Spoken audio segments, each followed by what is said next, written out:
কিছু জিনিস শেয়ার করেছি আমার সন্তানের জন্য। ও তো বড় হচ্ছে এবং আপনারা অনেক সময় ওকেও অনেক বিষয় ইনভলভ করে ফেলেন। আমি চেয়েছিলাম যে আমরা একসাথে খুব সুন্দরভাবে ওর বিষয়টা সামনে আনতে, হয়তো হচ্ছিল না কোনোভাবে। আমি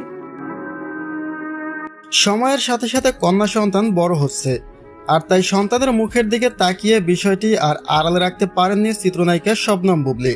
সম্প্রতি বুবলীকে অত্যন্ত জোরালো ভাষায় বলতে শোনা যায় যে সুপারস্টার শাকিব খানকে সঙ্গে নিয়ে একসাথে সন্তানের বিষয়টি প্রকাশ্যে আনার সব ধরনের চেষ্টা করেছিলেন বুবলী, কিন্তু কোনোভাবেই শাকিবকে এ বিষয়ে বোঝানো বা রাজি করানো তার পক্ষে সম্ভব হয়নি।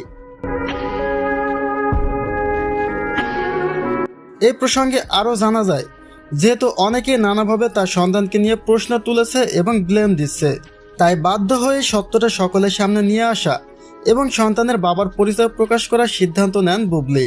সম্প্রতি এই ধরনের অত্যন্ত সংবেদনশীল মন্তব্যগুলোর মধ্য দিয়ে আবারও বিনোদন অঙ্গনের আলোচনার কেন্দ্রবিন্দুতে চলে এসেছেন শবনম বুবলী।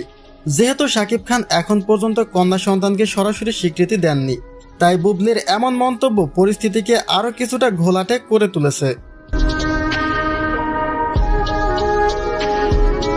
তবে এই পুরো বিষয়টি একটু গভীরভাবে খোঁজ নিলেই সম্পূর্ণ ভিন্ন একটি চিত্র বা তথ্য সামনে চলে আসে।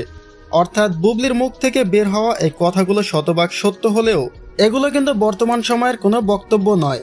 মূলত তাদের পুত্র সন্তান শেহজাদ খান বীরকে উদ্দেশ্য করেই কয়েক বছর আগে এসব মন্তব্য করেছিলেন শবনম বুবলী।